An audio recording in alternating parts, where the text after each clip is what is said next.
Bueno, buenas tardes. Soy la doctora Cecilia González Albertalli, profesora adjunta de la Cátedra de Oftalmología de la Facultad de Medicina, y les voy a dar el teórico del campo visual. En este teórico vamos a ver la definición, las definiciones de campo visual.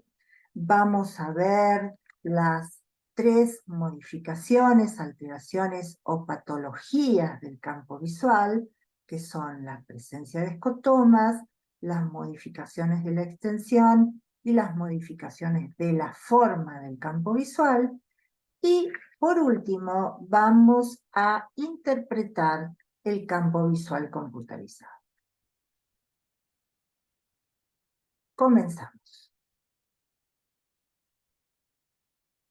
Definimos al campo visual como toda la porción del espacio que un ojo puede ver manteniendo la vista fija en un punto determinado. Siempre el estudio del campo visual es monocular. Otras definiciones de campo visual son: el campo visual es una isla de visión rodeado de un mar de ceguera. Otra definición: el campo visual es la porción del espacio en la cual se ven los objetos al mismo tiempo, estando la mirada fija en una sola dirección. Y una última definición, quizá la más sencilla, dice que el campo visual es el área que un ojo percibe mientras está fijando un punto. Bien, vamos a hacer un poquito de historia. Han habido distintos sistemas de evaluación del campo visual. El primero fue la pantalla de Bjerrum y el segundo fue el perímetro, luego vino la perimetría de cúpula, hasta llegar al actual sistema de campimetría computarizada. Una campimetría con resultados exactos y reproducibles, que es estática, automática y computarizada. Comenzamos viendo la primera forma en que se evaluó el campo visual, que fue la pantalla de Bjerrum. Esta era una pantalla negra de 2 por 2 metros. El paciente se sentaba a 2 metros con un ojo tapado y se le mostraba un índice que era un redondel blanco de 5 milímetros que estaba en la punta de un puntero negro. Este índice se iba mostrando desde la periferia hacia el centro en los distintos meridianos. Y las contestaciones del paciente se registraban en un papel y así se obtenían las isópteras. Luego vino el perímetro, algo un poco más sofisticado, al que siguió el perímetro de cúpula, que permitió registrar con mayor sensibilidad lo que son las isópteras. Entonces, vamos a definir a las isópteras como las curvas, o la isóptera como la curva formada por la unión de los puntos de la retina que en el campo visual poseen la misma sensibilidad visual. La evaluación de las isópteras en el campo visual nos permiten conocer la extensión del campo visual. La extensión normal o límites normales del campo visual son: nasalmente 60 grados, hacia arriba 60 grados, hacia abajo 70 grados, y la extensión más importante, que es atemporal, que es hacia temporal, que es de 90 grados. Bien.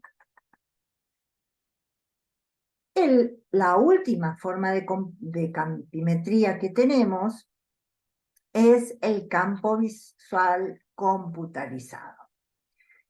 La campimetría computarizada utiliza al ojo como cúpula. Es una perimetría estática, automática y computarizada, con la que podemos detectar lesiones pequeñas y muy precozmente. La perimetría computada es un test psicofísico y sus resultados son exactos y reproducibles. Al final de teórico vamos a saber analizar las distintas formas de evaluar el campo visual computarizado. Tenemos que diferenciar perfectamente lo que es el campo visual de lo que es la agudeza visual. La agudeza visual nos informa acerca de la función foveolar, el área central de la retina que da la visión discriminativa. Esto se toma con un test que se llama test de Snellen, cuya distancia está estandarizada, a la distancia que debe colocarse el test, siempre se hace monocularmente, se evalúan 10 líneas, la expresamos en décimas y de acuerdo a la agudeza visual que tenga el paciente, que también como el campo visual se toma monocularmente, el paciente si ve la línea número 10, vamos a decir que tiene 10 décimas de visión. Si ve la línea número 4, tiene 4 décimas de visión. Si ve el octotipo de 0,1, tiene 1 décima de visión. Tenemos que diferenciar esta agudeza visual, que es la evaluación de la función foveolar del campo visual. Esto es una representación de los límites y las zonas del campo visual normal, donde vemos que la fobia que representa el 0 grado, el centro del campo visual, es la representación campimétrica de la mácula. Está seguida por un área de no visión, que es la mancha ciega de Mariotte, representación campimétrica de la papila, que ahora la vamos a ver, y luego la sensibilidad visual va cayendo hacia la periferia del campo visual, porque la visión de la retina periférica tiene menos sensibilidad que la de la zona macular.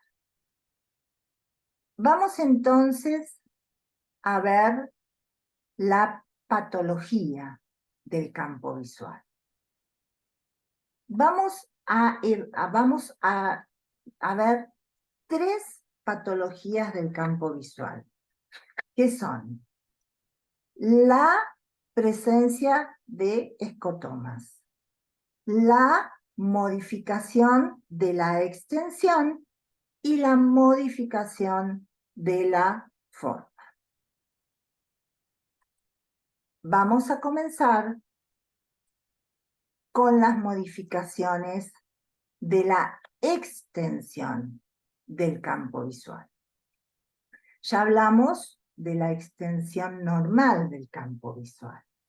Bien, la reducción o estrechamiento o contracción de las isópteras produce una depresión generalizada del campo visual, cuya máxima expresión es el campo visual tubular.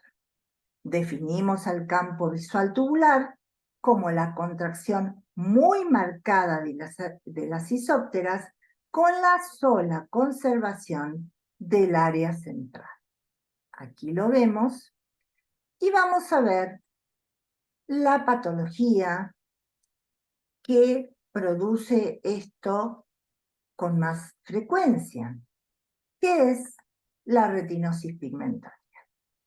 La retinosis pigmentaria es una distrofia retinal difusa por alteración del epitelio pigmentario y de los conos y bastones. De etiología desconocida, intervienen las tres formas de herencia: autosómica recesiva, autosómica dominante y ligada al sexo. Tiene una clínica característica que es la hemeralopía o la alteración de la visión nocturna, la alteración del campo visual, que como estamos viendo es una modificación de la extensión que lleva al campo visual tubular, y la alteración de los estudios electrofisiológicos con un electroretinograma plano. En el fondo de ojo, la retinosis pigmentaria se caracteriza por una tríada, que es pigmentación en espícula ósea, porque es una patología del epitelio pigmentario, estrechez arteriolar generalizada y atrofia seria del disco. Electroretinograma plano, indetectable, y las complicaciones son la catarata y la maculopatía. Bien, vista la primera de las patologías campimétricas, que es la modificación de la extensión, pasamos a al segundo grupo de patologías, que es la presencia de escotomas. Bien, definimos al escotoma como una zona o mancha ciega dentro del campo visual.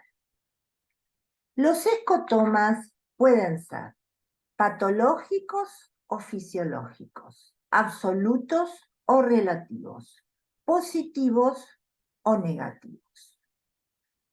Solo hay un escotoma fisiológico, que es la mancha ciega de Mariotte, ya lo vamos a ver, que es la representación campimétrica, corresponde a la representación campimétrica de la papila.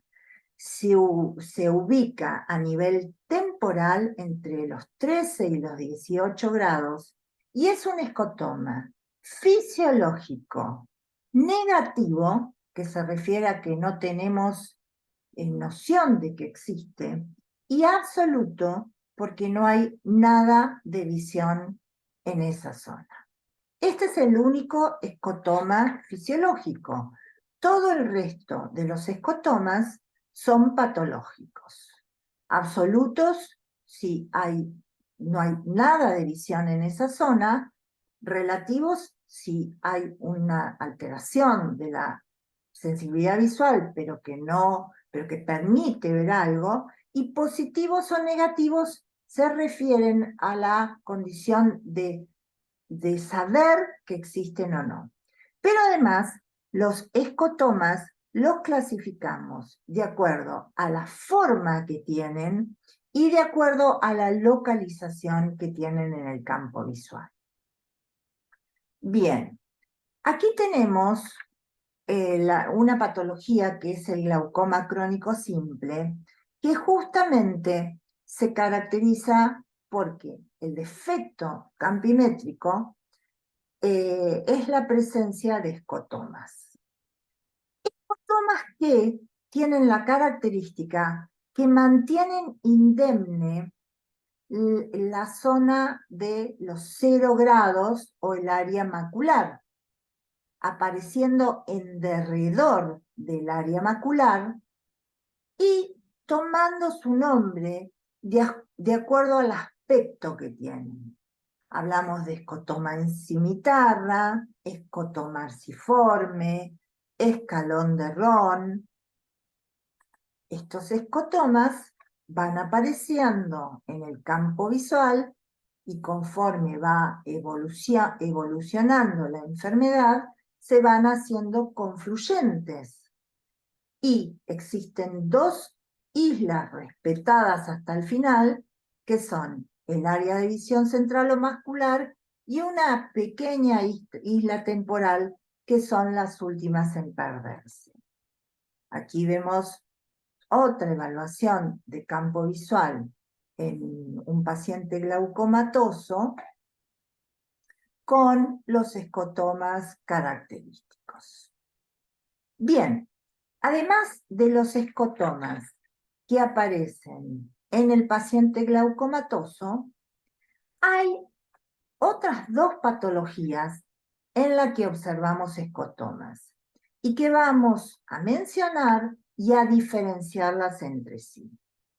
Estas dos patologías son la neuritis óptica y el edema de papila. La neuritis óptica es la inflamación del nervio óptico de distintas etiologías que altera la función visual a modo de filtro.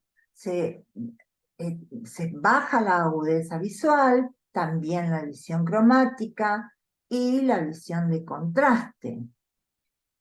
La pupila no tiene un buen reflejo fotomotor y en el campo visual aparece este escotoma que se llama escotoma central.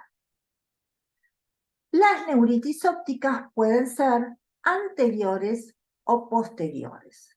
Lo de anterior o posterior se refiere a la inflamación por delante de la lámina cribosa, que son las anteriores, o por detrás de la lámina cribosa, que son las posteriores. Cuando la inflamación está delante, es una neuritis óptica anterior, también llamada papilitis, va a haber una alteración en el fondo de ojo que muestra a la papila borrosa, con pérdida de límites, inflamado en la porción anterior del nervio óptico. Aquí tenemos otra foto que muestra un cambio sutil con pérdida y borrosidad de los límites. Entonces, la neuritis óptica tiene mala agudeza visual, defecto pupilar aferente,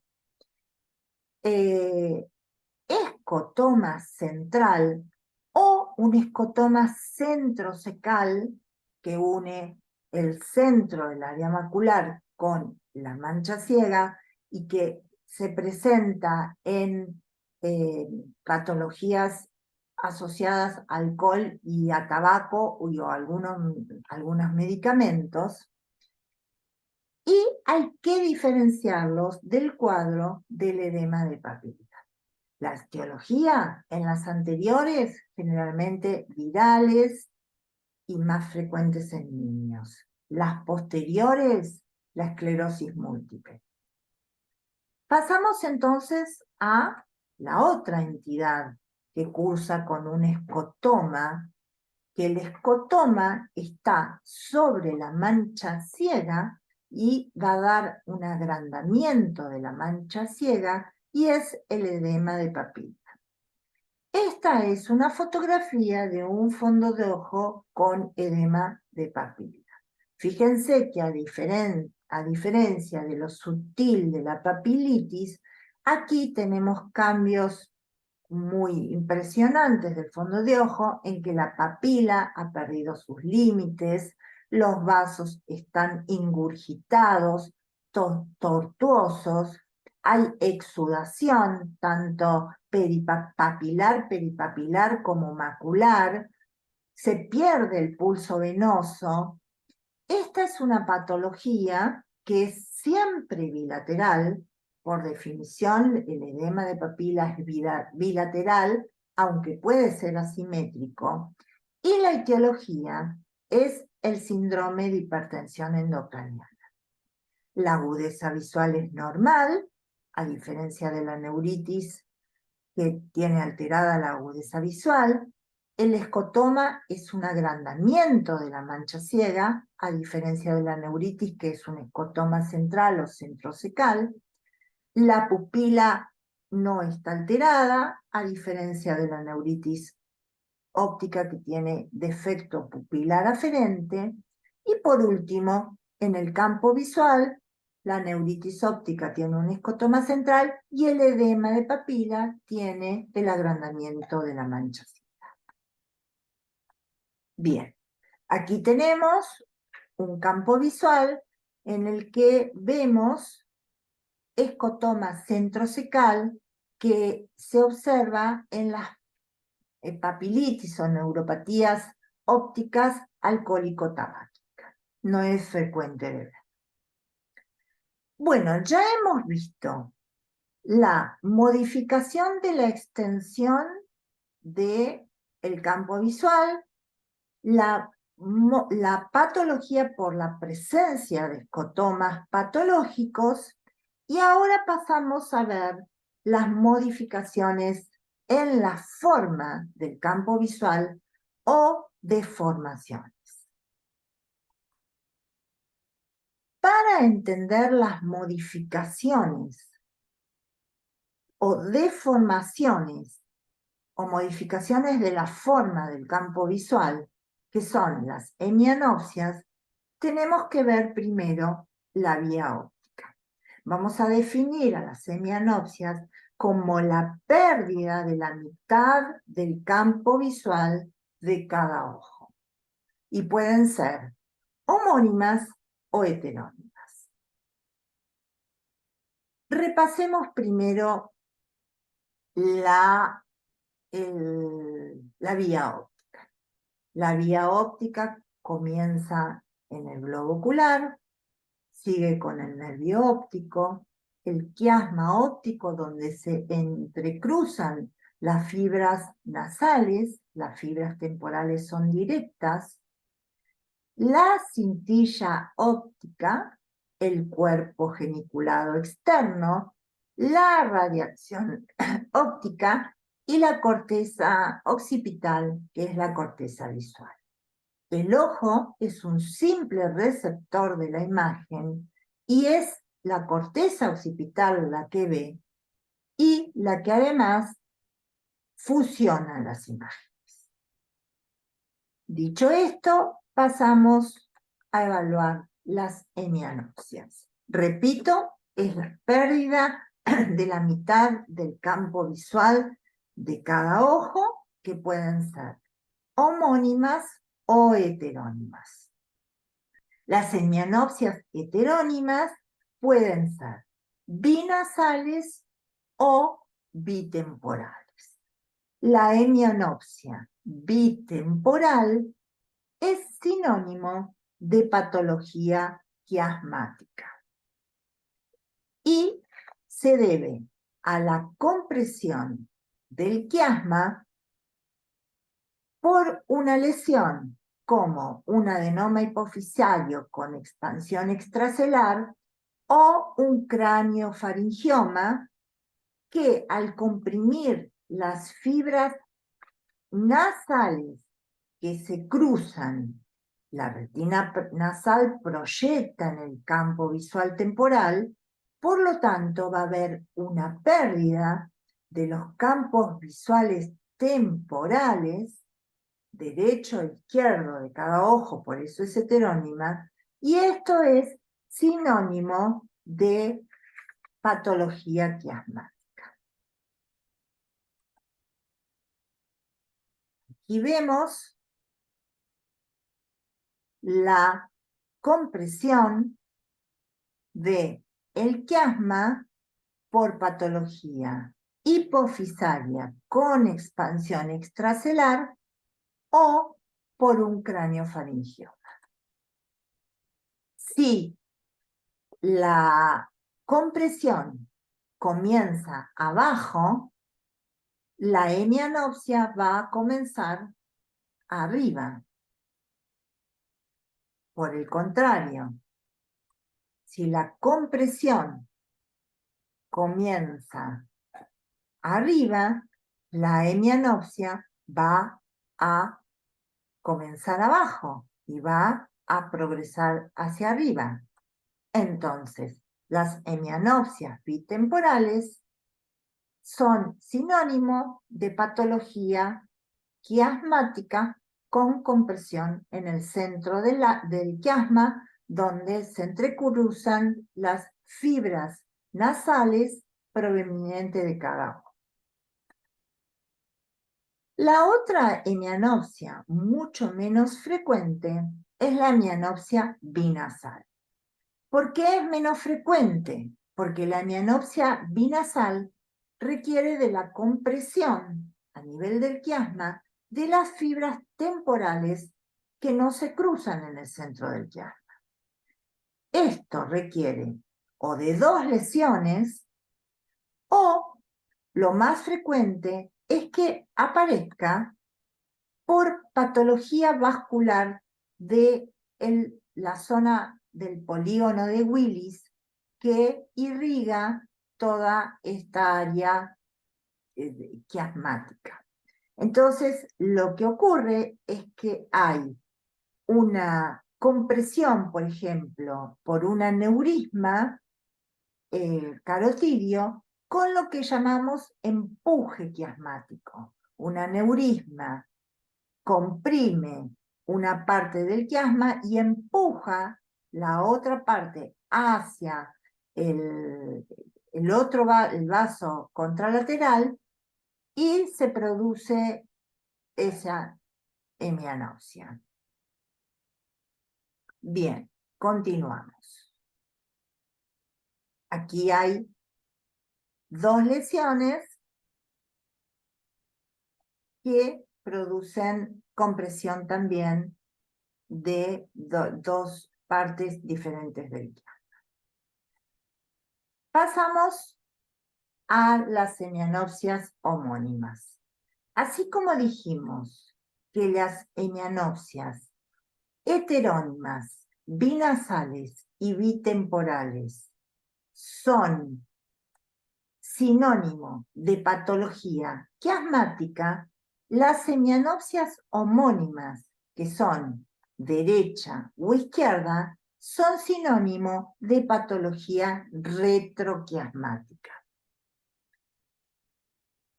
La hemianopsia homónima lateral derecha, como la que estamos viendo ahora, ocurre por una lesión retroquiasmática izquierda. Por el contrario, una hemianopsia homónima lateral izquierda se produce por una lesión retroquiasmática derecha. Ahora, la distancia entre el quiasma y la corteza occipital es mucha. Entonces, hay dos valores que se llaman valores localizadores de las hemianopsias homónimas, que son la congruencia o correspondencia y el respeto macular. Decimos que una hemianopsia homónima tiene respeto macular, como en este caso, y correspondencia perfecta, cuando se pueden superponer perfectamente las imágenes de las dos pérdidas campimétricas. A esto hablamos de correspondencia y respeto macular. Una lesión es tanto más posterior cuanto más congruente es y mayor respeto macular tiene. Entonces, aquí tenemos correspondencia perfecta y respeto macular. La patología es bien posterior, es retrogeniculada. Por el contrario, en este caso de una hemianopsia homónima lateral derecha, tenemos una mala correspondencia o congruencia, o tenemos incongruencia, y no hay respeto macular. Por lo tanto, la patología es más anterior, es pregeniculada. Esto es una hemianopsia altitudinal que es una patología poco frecuente que se observa en la neuritis óptica anterior isquémica u otras patologías vasculares. Fíjense que hay una pérdida de los dos hemicampos superiores. Bueno, ya hemos visto las alteraciones de la extensión, la presencia de escotoma, las alteraciones de la forma del campo visual, y vamos a terminar hablando del campo visual computarizado. Decimos que el campo visual computarizado es una perimetría moderna que utiliza al ojo de cúpula. Es una perimetría estática, automática, computarizada, con la que podemos detectar lesiones pequeñas en forma precoz. La perimetría es un test psicofísico con resultados exactos y reproducibles. Bien, la unidad de luminancia que utilizan los perímetros computarizados se mide en apostips, pero los resultados se presentan en el campo visual en decibeles. La expresión en decibeles nos permite manejar con pocos números, entre 0 y 40. La escala de decibeles y la escala de apostips están invertidas. Entonces, cuando evaluamos un campo visual computarizado, tenemos que ver cómo se presenta con escala de grises, grilla numérica, curva de Bebby y comparativa o co-display o simbólica. Y aquí abajo están los índices visuales. La escala de grises es la más fácil de ver, donde a mejor sensibilidad, gris más claro, y a peor sensibilidad, el gris va a ser más oscuro. La grilla numérica aparece en decibeles, estos números son decibeles, aparece la sensibilidad de cada punto de la retina que fue evaluado. La curva de Bebby es una línea que surge de la alineación de los puntos que se testearon. Existe aquí una banda de normalidad donde debería caer la curva de Bebby. Esta es la línea de Bebby y esta es la banda de normalidad. Fíjense cómo está cayendo. Cuanto más defecto tenga este campo visual, más abajo y más a la derecha caerá esta línea. Y aquí puede aparecer, la imagen esta puede ser la comparativa o co-display o la simbólica. Cuando aparece la simbólica, tenemos cruz, que significa que el punto evaluado es normal, rombo, que significa que allí hay un escotoma relativo, o cuadrado, que significa que allí hay un escotoma absoluto. Por otro lado, si la representación gráfica es de comparativa o codisplay, la cruz habla de sensibilidad normal, el cuadrado negro, escotoma absoluto, y en el escotoma relativo aparece un número que indica un decibel, que indica en decibeles la profundidad del defecto. Por último, vamos a mostrar un campo visual computarizado patológico. Fíjense las áreas bien oscuras escotomatosas, estas son zonas escotomatosas. Vamos a ver que tanto la codisplay como la grilla numérica, como la simbólica, van a estar alteradas, y aquí la curva de Bebi, cómo cae hacia abajo y hacia la derecha. Y por último vamos a mencionar los índices visuales, que son estos números que aparecen aquí, que son análisis estadísticos tendientes a determinar el estado global del campo visual. Y son el factor de confiabilidad, la sensibilidad media, el defecto medio, la variancia de la pérdida corregida y la fluctuación a largo plazo. Elementos que observamos los oftalmólogos para evaluar en forma completa el campo visual computarizado. Bueno, con esto terminamos. Hemos visto entonces las 3 patologías o anomalías del campo visual, y espero que les sea de utilidad este teórico, y les deseo un buen día. Gracias por escuchar.